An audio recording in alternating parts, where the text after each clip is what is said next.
2020, j'ai noté un extrait de la chanson d'iPhone iPhone et c'est en traduction française: parce que je serai brave, je ne me sentirai pas mal, je ne me sentirai pas au plus bas. Enfin, I won't feel bad, I won't be down. Voilà, et c'était ma motivation du jour, c'est je serai forte et je vais y arriver. Le 17 février, cette semaine, je n'ai pas pris un gramme. C'est à cause du sport et de mon délire de 100 abdos par jour, ce qui était complètement con. Ce week-end, j'ai encore fait une crise d'angoisse. J'ai fait un cauchemar avec une tarte au chocolat. Parce que le lendemain, j'avais lu le menu et j'avais vu qu'il y avait une tarte au chocolat. J'ai fait un cauchemar et le matin, j'angoissais déjà au petit déjeuner. Après, je me suis dit, je fume une clope et je vais voir les soignants. J'ai trop attendu. J'étais là sur le banc, je suffoquais, j'ai cru que mon corps allait exploser. Donc une très grosse crise d'angoisse. J'ai eu du tertian, qui est un médicament, mais je n'ai pas eu l'impression que ce soit efficace. Alors, je n'ai pas eu l'impression que ça m'ait calmé, mais par contre, après, j'ai dormi 24 heures d'affilée, donc c'était pour le coup beaucoup trop efficace. J'ai vu maman, mon frère, Lisa, Diego, c'était dur. J'étais fatiguée à cause du tertian, mais je ne le savais pas encore à ce moment-là. Et eux me disaient, allez, tu prends 300 grammes et tu sors. Cette nuit, je ne me rappelle plus tout à fait de mon rêve, mais il me revient une image. Je fuyais quelque chose, un homme me regardait. Ses yeux sont sortis de leurs orbites et se sont coincés dans la porte. Yes. Donc à ce moment-là, je faisais énormément de cauchemars et je ne dormais pas bien. Et je ne supportais pas qu'on me dise allez, encore 300 grammes et tu pourras faire ça pour venir nous voir, parce que pour moi c'était énorme, 300 grammes, donc voilà.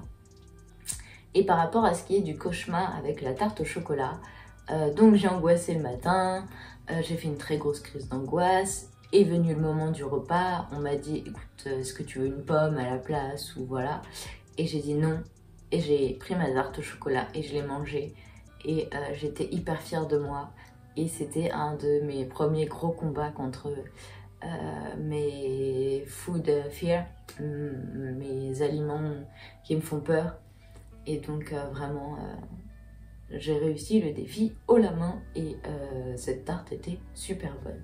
Le 19 février 2020, on est parti au cinéma voir un film qui était...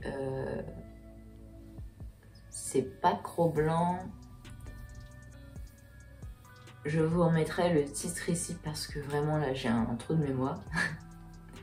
Et j'ai écrit une de mes réflexions qui peut paraître totalement juste, bah ouais, logique pour certains, mais quand on est dans l'anorexie, ça ne l'est pas du tout. Peut-être qu'un ventre n'est pas censé tenir dans une main.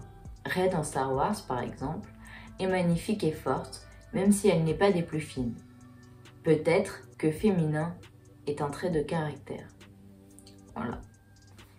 Et le lendemain, j'ai écrit une citation du livre Ne lâche pas ma main de Michel Bussy, qui est un de mes préférés. Et cette phrase restera dans ma tête toujours en mémoire parce qu'elle est incroyable. C'est « Comment apprécier une taille de guêpe lorsqu'on a goûté au parfum d'une reine ?»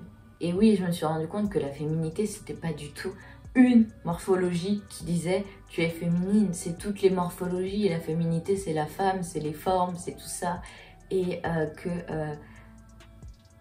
quoi bon avoir une taille hyper fine si on n'est pas heureux? Ça n'a aucun sens, donc voilà. Mais je dis ça maintenant parce qu'à l'époque ça n'était pas du tout logique pour moi, mais cette phrase là de Michel Bussy, quand je l'ai lue, je me suis dit oui putain, oui. C'est ça que je veux arriver à atteindre comme stade. Le 27 février 2020, j'ai écrit « J'ai atteint 45 kilos. Ça a été un choc. Pour moi, ça sonne comme le début de la fin. Une prise de poids sans fin. Sans fin. Atteindre les 47 kilos me semble être une montagne. Je suis en colère quand on me félicite pour ma prise de poids. Je la vis mal, comme si c'était la fin de moi, telle que je l'entends. La fin d'Eddie, Et pour l'instant, j'ai l'impression que j'ai besoin de lui. Alors, Eddie, pour expliquer, c'est pour Eating Disorder.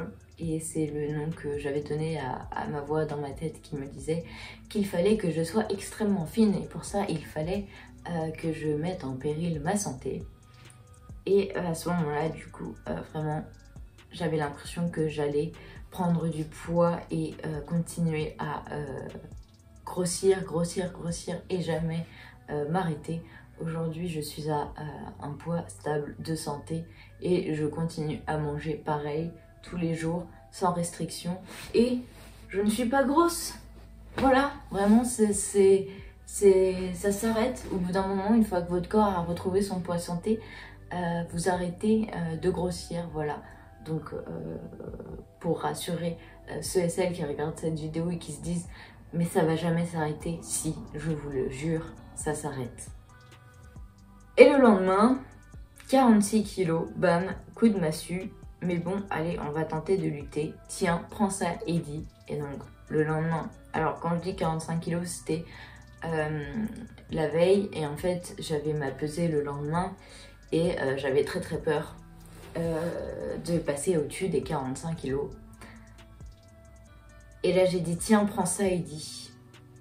Parce que c'est le moment où j'ai commencé à me dire fuck off, tu as tort, j'ai raison, et voilà. Et c'est à partir de là que j'ai commencé à me sentir beaucoup mieux.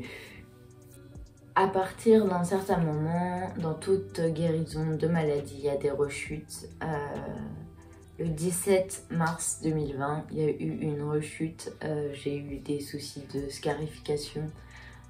Et je ne mangeais plus rien, j'ai fait un passage en chambre de soins intensifs et ce jour-là j'ai écrit « Rien ne va plus, mon anorexie s'empire, je ne mange quasi plus ».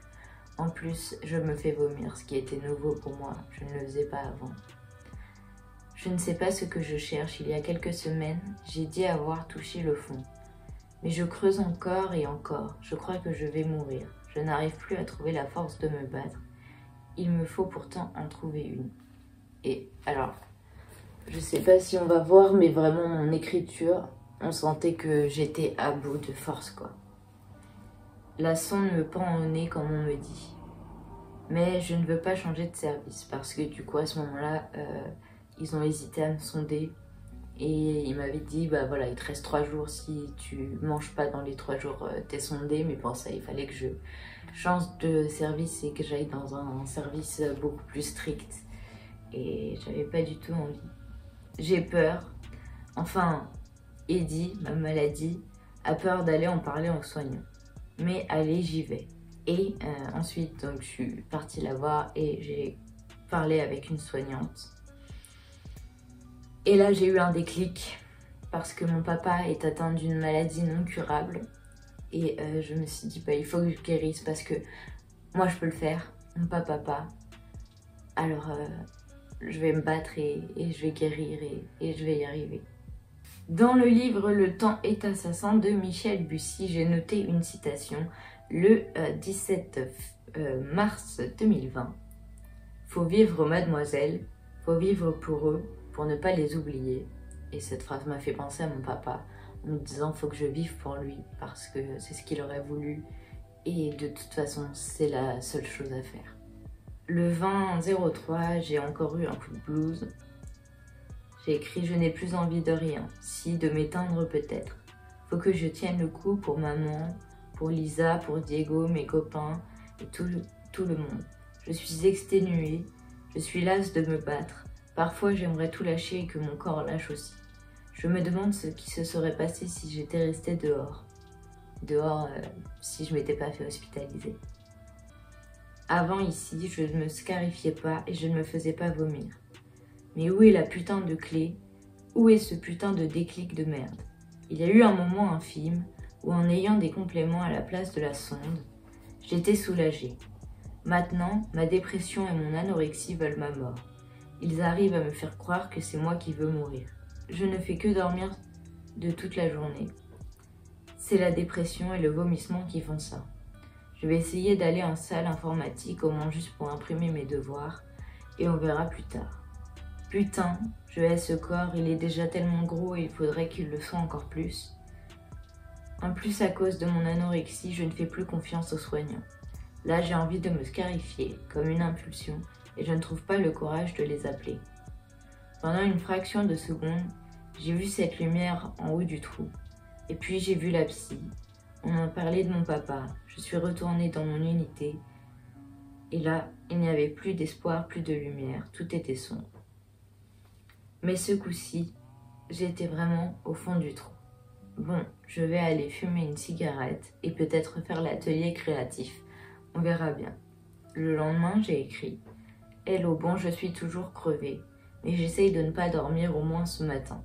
Je pense m'autoriser 2 heures de sieste maximum cet après-midi.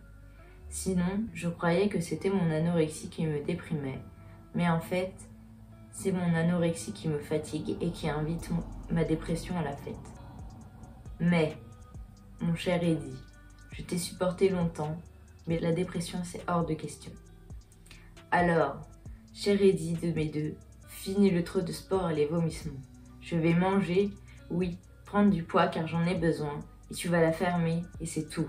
Alors, j'aurai assez de force pour virer ma dépression. Sorry, not sorry. Et à partir de là, on a commencé la remontada de l'enfer. Le même jour, j'ai écrit « Hey Eddie, j'ai mangé comme il faut ce midi, là je vais aller prendre mon goûter et je t'emmerde. » Et à partir de ce moment-là, j'ai commencé à l'insulter et à lui dire de vraiment fermer sa gueule. Et c'est là où ça a vraiment fait effet. Le même jour, alors Eddie fâché? Bah ouais, j'ai mangé tout mon repas et je suis allée voir les soignants pour ne pas vomir. Oui, j'ai mal à l'estomac, mais ce n'est pas moi qui ai mal, c'est toi et tu l'as bien mérité. Et puis, la dépression et toi, elle est vraiment cru que j'allais me laisser faire, que j'allais vous laisser me tuer? Vous avez vraiment voulu me faire mourir? Non mais j'hallucine. Je sais que le combat n'est pas fini et que dans des moments de faiblesse, je céderai. Mais plus autant qu'avant. Toi et moi, chère anorexie, c'est fini. Le 22 mars 2020, j'ai mis « Tu vois Eddie, j'ai mangé mon petit déjeuner ce matin et je vais me battre pour manger celui de ce midi. Et oui, je n'ai quasiment rien mangé ce soir, mais pour le coup, ce n'était pas toi, c'était la tristesse. Donc, ne crois pas avoir gagné la bataille. » Le 23, j'ai écrit « Attention à toi, dépression. Le soleil est là et il amène avec lui douceur et bonheur. » Ensuite, on passe au 30 mars 2020. « Hey, chère anorexie, j'ai la dalle et je vais manger. Je me suis fait une grosse entorse au poignet gauche, du coup je suis en chambre fermée depuis plus de 48 heures parce que j'avais dû aller aux urgences et qu'on était en période Covid. Je pense qu'être à l'unité du dessus est une bonne idée parce que du coup, confinement, ils avaient réduit toutes les unités et j'étais montée dans l'unité du dessus. Je veux être sûre que tu aies bien compris que toi et moi, c'est fini. Le mardi 31 mars, j'ai écrit aujourd'hui, j'ai eu un peu du mal à garder le moral. Au vu de l'épidémie, je risque de passer mes 19 ans à l'hôpital. Cette hosto d'ailleurs, j'en ai ras la patate. Le mardi 1er avril, j'ai atteint de nouveau les 47 kilos parce que du coup ça a fait des vagues et c'était très compliqué. Dans le livre Le temps est assassin de Michel Bussy toujours, j'ai noté « Le charme d'une fille, c'est comme le bonheur, suffit d'y croire pour que ça marche. » Et à partir de ce moment-là, je me suis mis à me dire que j'étais belle et que en fait mon charme était naturel et n'avait rien à voir avec ma morphologie.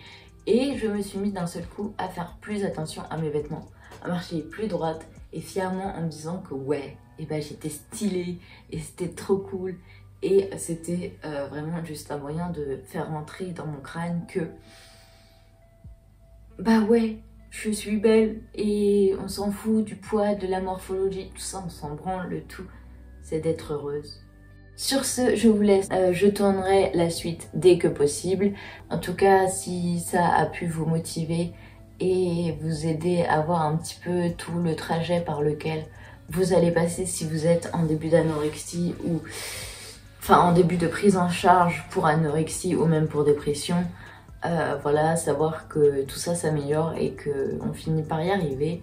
Là, moi, je suis presque au bout de mon cahier. Et après, ce n'est que de la remontée. Donc voilà. Sur ce, je vous laisse. Je vous dis à très vite pour la suite. Et à bientôt pour de nouvelles aventures. N'hésitez pas à vous abonner. À la prochaine!